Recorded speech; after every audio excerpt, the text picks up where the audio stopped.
Tommy Robinson.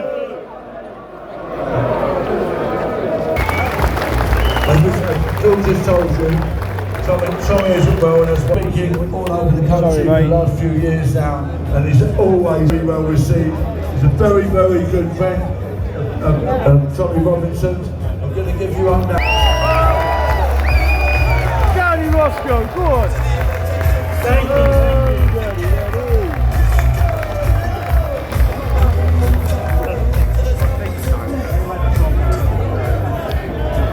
Thank you. Thanks for everyone for coming, and let's have a big round of applause for everyone behind For the Children campaign who's been doing this. For the stewards, for the security, because this wouldn't happen without them. So, there comes a time though when silence becomes complicity. Today isn't one of those days, because today is the day that we tear off the mask and we show this country exactly what it has become. Let me make this clear. Our children weren't just failed. They were fed to the wolves and the government held the lead. Don't you dare let them say this is neglect, because neglect is forgetting a birthday. Neglect is about missing a parents' evening. This is none of them, because this was grooming. This was rape.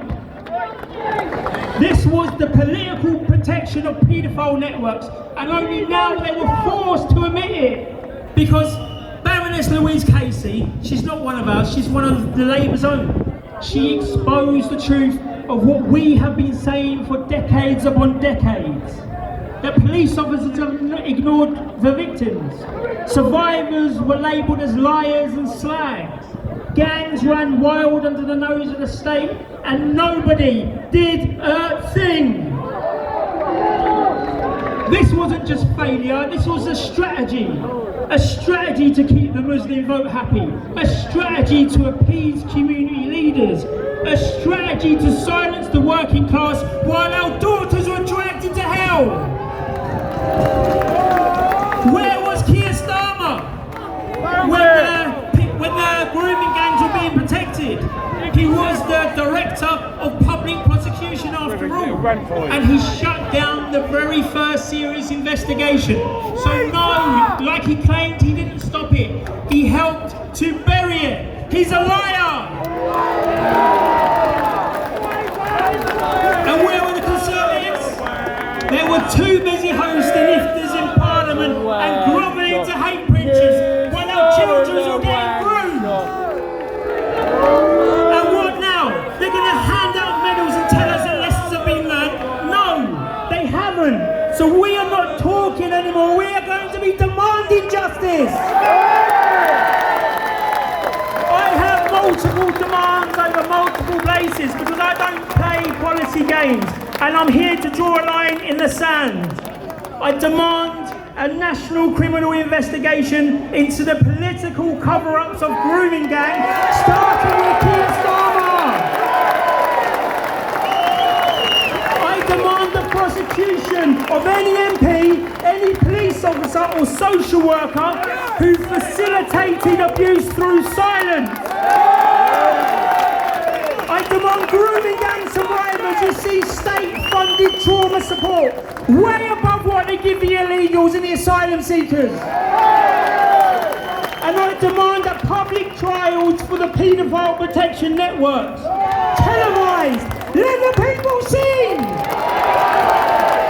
And here's where I go further, because I demand the end of multiculturalism as a policy. It has failed. It has caused lives. It ends now.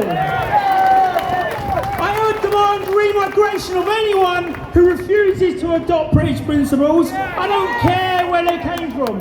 If they treat our daughters like me and our country with disrespect, they can leave. I demand the end of Islamic supremacy in British public life. You want Syria? Go to Saudi. Here, we live under common law. Here, our women and children come first. You see, what's going to happen now is the left and all the mainstream medias, they are going to incorrectly call this hate speech. So they want to play that game with me. Okay, good. I'm going to play it because yes, I hate evil. I hate paedophiles. I hate cowards and fake cowards. I hate lies disguised as tolerance. I hate the wolves in the suits, and I hate the silence in power. And if you don't hate this too, then you're part of the problem. So this will be a righteous hate. It's what built empires, and it's what defends the innocent. And to those over there watching in Parliament in Westminster, let me remind you this. You knew, and you let it happen anyway. And now the people know too! You let city smalls into gang control. You arrested the whistleblowers. You even jailed Tommy Robinson for exposing it, while the groomers and the rapists he named walk free. You let children bleed because their parents were the wrong kind of victim.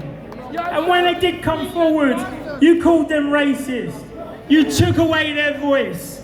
You destroyed any type of justice for them.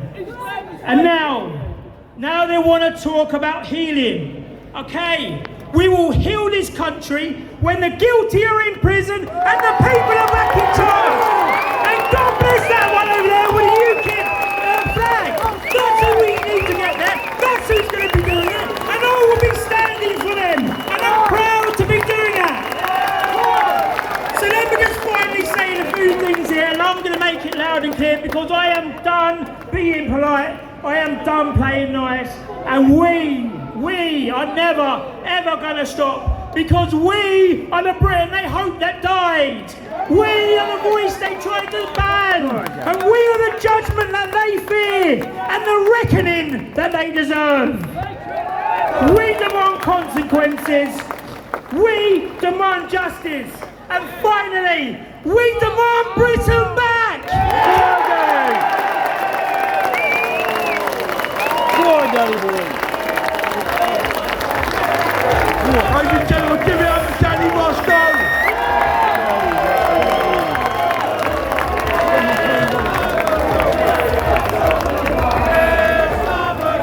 Ladies and gentlemen, we've got one last speaker here today, and then we've got a few thank yous and a few acknowledgements. Okay, but I'm going to ask Beaver Meadow to come up here with two children as well, the first time on the stage. Yeah, they're going to have a chat with you. Come on, come along, bring that on the stage, come on. Don't be shy, come on, come out here. It's what this is about. Give these girls a round of applause. Hey, hi, they're not children, they're just young women. But not just women, young women. Women with a voice. If you're a survivor. Yes, make some noise if you know a survivor. I'm a survivor. And I'm an ambassador for the Enough to End Rape social deterrent campaign.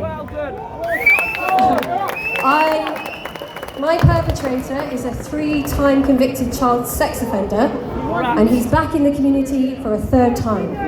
He has an offending history spanning 5 decades, starting in 1983, where he pleaded guilty in a court of law and walked free.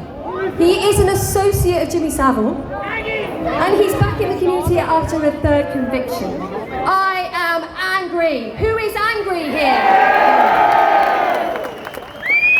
And I'm the kind of person who, whilst I'm passionate and angry and could kill him, I'm not going to, because here we are taking action and advocating and doing our activism. And I want to tell you about this really important social deterrent initiative that Enough has come up with. And that's not me, that's Katie and Tom, but they can't be here today, so I'm representing the Enough. What it is self-testing DNA rape kits. We want every family in the country to have one of these kits at home, next to their COVID kit, next to their pregnancy test kit, and whatever else you test for at home. And you, if you don't want to go to the police, we're not saying instead of, we're saying as an alternative to, because let's face it, the police actually haven't been very helpful to survivors, have they? So we've come up with our own plan. And this is to give the power and some control and the narrative back to the survivors. This is survivor-led social justice, social deterrent. It's a kit. You can swab within 48 hours of being attacked or raped. You can send it in an envelope free post to the lab, and your perpetrator's DNA will be held on file forever. So that when you're ready to go to the police, or if you want to, you can, because you've collected the data and it has to be collected within 48 hours. And most women and girls who have been raped don't really acknowledge it until days later, so they've missed their important 48-hour window. That's why everyone needs one of these self-testing DNA rape Oh, there he kits. is. What do you think? Do you think this is a cool idea? Can you believe we haven't had something like this? Because this technology has been available since the 1960s. Who doesn't want this kit in the public space?